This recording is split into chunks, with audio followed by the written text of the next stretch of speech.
Halo teman-teman semua, kali ini saya akan melakukan sebuah simulasi Procure to Pay. Nah, nanti di tiap tahap-tahapannya saya akan memeriksa apakah ada journal entries baru yang terbuat pada tahap-tahapannya. Nah, untuk melakukan simulasi ini saya pertama akan membuat skenario terlebih dahulu supaya mudah untuk dipahami ya. Nah, langsung saja kita ke skenario-nya. PT Candi Panggung adalah sebuah perusahaan yang bergerak di bidang olahraga. Mereka berencana membuka store peralatan olahraga yang baru. Store ini nantinya bakal cukup besar, sehingga nanti mereka perlu barang seperti rak kayu untuk menaruh barang-barang yang nantinya akan mereka jual. Rencananya mereka ingin membeli 100 rak dalam satu kali pengiriman saja dari PT Kayu Kuat, sebuah perusahaan mebel. Setelah pengiriman selesai, pembayaran dilakukan sekali dan langsung lunas melalui transfer bank.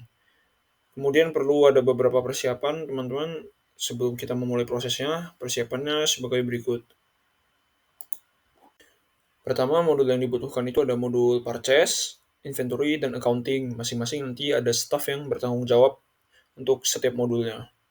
Lalu kita perlu data produk yang akan dibeli, yaitu rak kayu, dan kemudian kita juga perlu data untuk perusahaan PT Candi Panggung selaku pembeli dan PT Kayu Kuat selaku penjual. Dan terakhir kita juga memerlukan user untuk masing-masing modul tadi seperti purchase, accounting, dan inventory. Baik teman-teman, sebelum melakukan simulasinya Procure to Pay, kita perlu melakukan beberapa persiapan yang udah disebutkan sebelumnya tadi. Pertama tuh kita perlu bikin beberapa company melalui settings, user and companies, dan co-companies. Nah, di sini saya udah bikin PT Candi Panggung dan PT Kayu Kuat. PT Candi Panggung ini selaku perusahaan kita sendiri untuk di study kasus ini. Dan untuk PT Kayu Kuat ini sebagai vendor yang akan kita beli rak barang dari sana. Habis itu, nah kalau udah kita ke settings user. Sebelum itu tapi saya mau jelasin dulu, kita ada 3 modul yang dibutuhkan. Di proses procure to pay ini ada purchase, inventory, sama accounting. Nah, masing-masingnya ini ada staffnya ya yang bertanggung jawab. Ada purchase, ada inventory, sama staff accounting. Coba kita masuk bagaimana konfigurasinya. Untuk staff purchase itu dia ini ya, jangan lupa untuk allowed companies-nya PT kita. Kalau di sini PT Candi Panggung, defaultnya juga setting begitu. Nah, kalau di sini inventory dia purchase sebagai administrator, tetapi di modul lain dia nggak diberikan hak sama sekali. Jadi di inventory ini dia bisa ngatur semuanya lah. Di purchase ini dia bisa ngatur semuanya. Begitu pula juga dengan staff lain, disesuaikan dengan modul mereka masing-masing.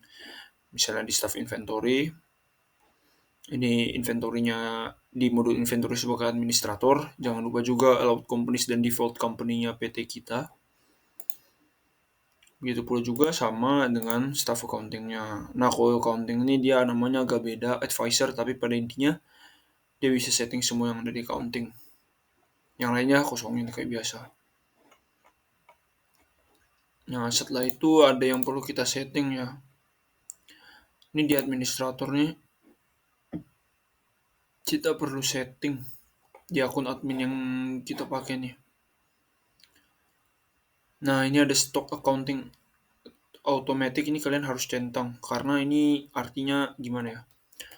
Ini yang konfigurasi kalau nanti PT Candi Panggung ini valuasi inventory-nya tuh, jadi kayak misalnya kalau ada barang masuk ke gudang kita, itu artinya valuasi kita bertambah dan bakal bikin journal entries baru secara otomatis. Begitu pula juga kalau misalnya terjadi pembayaran ataupun stoknya keluar, itu pasti bakal kebikin journal entries baru yang nantinya menandakan valuasi inventories kita berubah. Kira-kira begitu teman-teman. Nah, kalau misalnya udah setting ini, yang kita masuk ke modul purchase ya. Kita harus bikin produk. Nah, ini saya sebelumnya udah bikin produk rak barang yang akan kita beli. Kalau di sini saya ngasih harganya 900.000 ini sales price ya. Nah, kalau cost nih yang bakal dipakai untuk sebagai value yang ada di gudang kita 400.000. Nah, produk type-nya storable product. Kalian bisa ngikutin ini. Nah, kemudian ada yang perlu disetting lagi itu Coba kita ke produk. Terus configuration produk categories. Nah, di sini tuh ada kategori all. Nah, ini kita setting automated. Harusnya defaultnya itu manual ya, kita settingnya ke automated. Begitu pula sama yang lain automated untuk yang expenses, dan untuk sellable juga automated. Pokoknya semua kategori itu kita bikin automated aja. Nah, kalau misalnya udah, nah harusnya konfigurasinya udah selesai semua ya. Nah, habis itu kita langsung mulai aja simulasi procure to pay-nya ini biar saya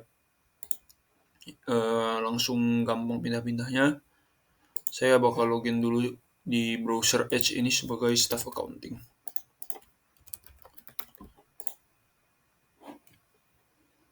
Nah, kita mulai. Pertama, kita masuk sebagai staff purchase. Ini staff purchase nih, daftar purchase. Kita bakal bikin request for quotation. Dan vendornya adalah PT Kayu Kuat.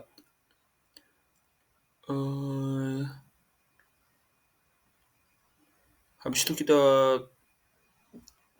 ini yang atas-atas nih kita bikin default aja. Kita nambah add produk lain baru. Kita pilih rak barang. Dan untuk studi kasus ini kan kita ceritanya mau beli 100 rak untuk naruh display barang-barang ya. Nah, ini kita taruh aja 100 kuantitinya, dan untuk Texasnya kita hilangin aja. Habis itu kita send by email. Artinya kita mengirimkan RFQ ini ke siapa namanya? Ke PT Kayu Kuat.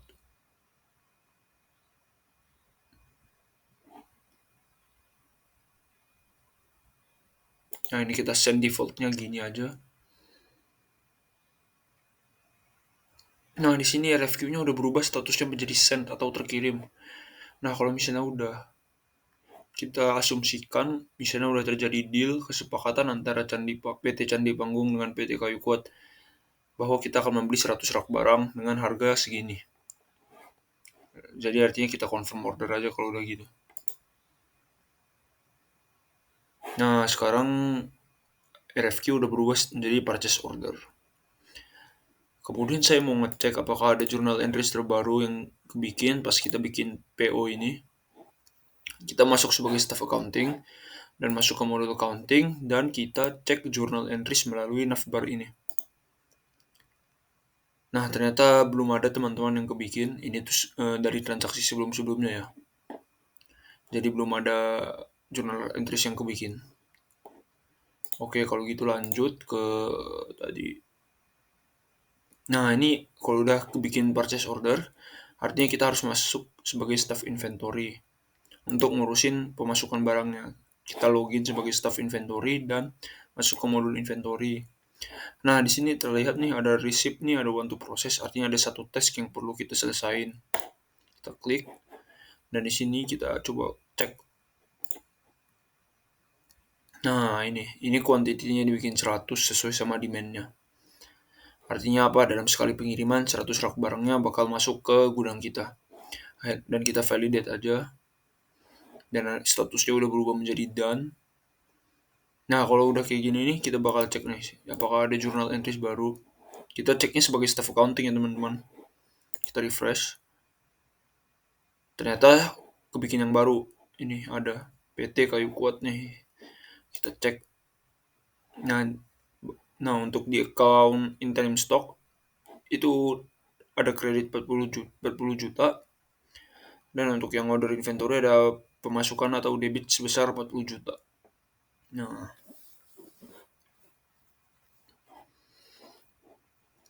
kalau udah kayak gini artinya valuasi di inventaris kita udah ini ya, berubah. Terjadi penambahan. Oke, kalau udah kayak gini artinya penambahan satu journal entry.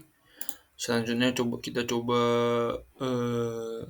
masuk lagi, balik ke purchase order tadi, dan coba kita refresh. Ini kita sebagai staff ini ya, staff purchase ya, jangan lupa ya. Nah, ini kita create bill aja nih. Kita jadi bikin tagihan dari vendor tersebut. Nah, ini udah kebikin tapi statusnya masih draft. Coba kita cek lagi ya, apa ada journal entries baru.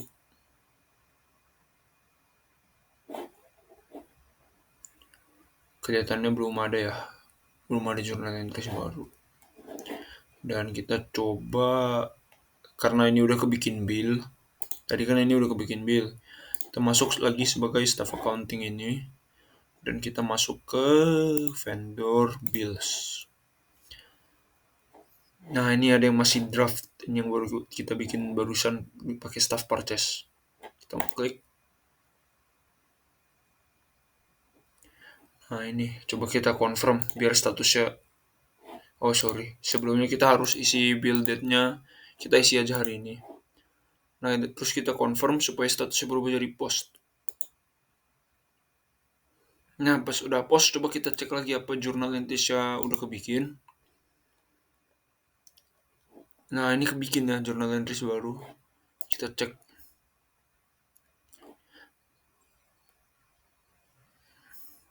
Enggak, bukan yang ini. Yang ini ya. Yang mana sih?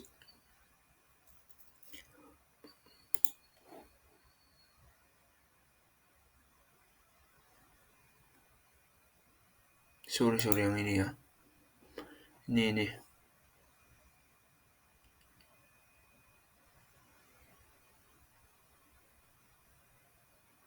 Nah, ini ya.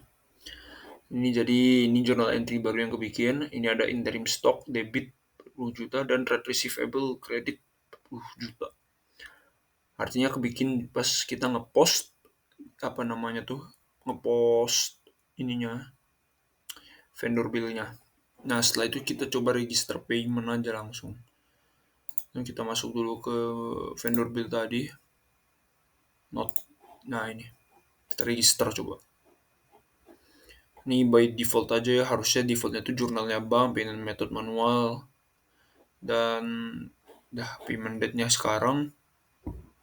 Jadi kita create payment aja. Statusnya udah berubah jadi in payment. Nah, kalau kayak gini artinya kita udah ngebayar ke PT Kayu Kuat. Habis itu kita cek apakah masih ada jurnal entry baru. Ternyata ada ya, ini yang baru nih. Nah, ini outstanding payment. Jadi menandakan udah terbayar 40 juta. Dan trade receivable yang nambah debit 40 juta. Nah, jadi gitu teman-teman. Kalau proses procure to pay dan pada tahap apa saja sih journal entry itu kebikin. Kalau kita rangkum lagi, tadi pas kita nerima barang ke gudang, itu kita buat jurnal entry baru. Yang kedua, pas kita ngepost vendor bill, itu kebikin jurnal entry baru. Dan yang ketiga, pas kita register payment dari vendor bill tersebut, itu kebikin jurnal entry yang ketiga. Jadi sekian teman-teman, begitulah proses procure to pay beserta pengecekan jurnal entries di tiap tahapnya. Semoga bermanfaat dan membuka pengetahuan teman-teman lebih dalam soal proses P2P dan accounting. Terima kasih, sampai jumpa di video lainnya.